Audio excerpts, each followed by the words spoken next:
नमस्कार, स्वागत आप करें न्यूज 24 पर। मैं हूं प्रिंस लांबा। हरियाणा प्रदेश में लगातार तीसरी बार बनी भाजपा सरकार ने बड़ा फैसला ले लिया है, बड़ा कदम उठा लिया है, या फिर यूं कहें कि नायब सैनी सरकार जो लगातार बड़े निर्णय कर रही है, बड़े फैसले कर रही है और बिल्कुल भी नहीं हिचक रही। तो एक बार फिर सैनी सरकार ने बड़ा फैसला लेते हुए एक उदाहरण प्रस्तुत करने का काम कर दिया है। हरियाणा प्रदेश में जिन लोगों को अब तक अवैध कब्जाधारी बोला जाता था, या फिर वो लोग जिन्होंने सामलात भूमि के ऊपर कब्जा कर रखा था, या फिर यूं कहें कि जो लोग लंबे समय से सामलात भूमि पर घर बनाकर रह रहे हैं और खेती कर रहे हैं, उनको अब उस सामलात भूमि का मालिकाना हक मिलने जा रहा है। यह फैसला सैनी सरकार की तरफ से लिया गया है। सीधे शब्दों में कहें और स्पष्ट रूप से आपको बताएं तो 20 वर्ष से जो भी परिवार सामलात भूमि में घर बनाकर रह रहे हैं, या फिर जो किसान खेती कर रहे हैं,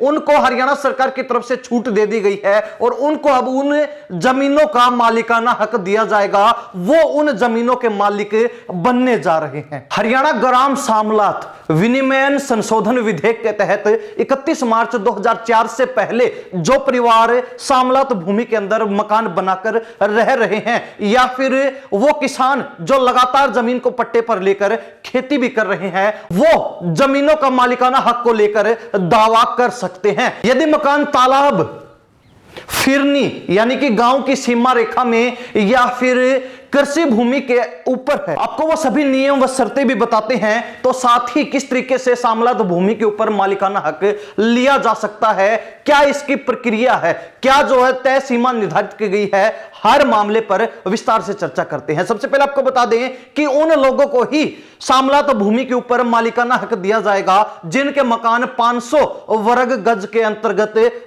बने हुए हैं। लेकिन उन ग्रामीणों को इस योजना का लाभ नहीं मिलेगा जिनके मकान इससे अधिक भूमि पर हैं, या फिर जो तय सीमा निर्धारित की गई है उससे अधिक जगह पर मकान बने हुए हैं। तो उनको मालिकाना हक बिल्कुल भी नहीं मिलने वाला, इस योजना का लाभ उनको बिल्कुल भी नहीं मिलेगा। वहीं मालिकाना हक प्राप्त करने के लिए शुल्क भी निर्धारित किया गया है, जो अदा करना बेहद जरूरी है, जिसको हर व्यक्ति को अदा करना ही पड़ेगा। या तो वर्तमान कलेक्टर रेट के ऊपर शुल्क का भुगतान करना होगा, अन्यथा 31 मार्च 2004 को निर्धारित कलेक्टर रेट का 1.5 गुना भुगतान करना होगा। और विशेष बात यह है कि भुगतान के लिए भी 2 विकल्प रखे गए हैं। पहला विकल्प है कि पूरा भुगतान एक साथ बड़ी रकम के साथ कर दिया जाए, या फिर दूसरा विकल्प उन लोगों के लिए भी है जो एक साथ बड़ी रकम देने में असक्षम है, जो एक साथ बड़ी रकम नहीं दे सकते, और जो गरीब लोग पिछले 20 साल से सामलात भूमि पर घर बनाकर रह रहे हैं या फिर खेती कर रहे हैं और वो बड़ी रकम चुकाने में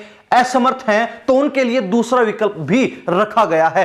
20 बराबर वार्षिक किस्तों के माध्यम से आप भुगतान कर सकते हैं, लेकिन यहां पर किस्त के साथ साथ 7% ब्याज भी चुकाना होगा, सरकार को देना होगा। अब आपको नियम व शर्तें तो पता चल गई, लेकिन सब जानना चाहते हैं कि आवेदन कैसे करना है, कहां करना है और उसके लिए क्या समय सीमा निर्धारित की गई। तो आपको बता दें कि सामलात भूमि पर मालिकाना हक लेने के लिए सरकार के द्वारा 1 साल की समय सीमा निर्धारित की गई है। और साथ ही बात आती है आवेदन करने की, तो आवेदन जिला के उपायुक्त यानी कि डीसी, जिनको कलेक्टर भी बोला जाता है, उनके समक्ष करना होगा। डीसी के सामने आवेदन करना होगा सामलात भूमि पर मालिकाना हक लेने के लिए। यदि किसी भी कारण से आवेदन करने में देरी होती है, या फिर कोई व्यक्ति तय सीमा के अंतर्गत आवेदन नहीं कर पाता है, तो उसको भी विशेष परिस्थितियों में छूट दी जा सकती है। यह देरी के कारणों पर निर्भर करेगा। लेकिन यह जरूर है कि जो लोग 20 साल से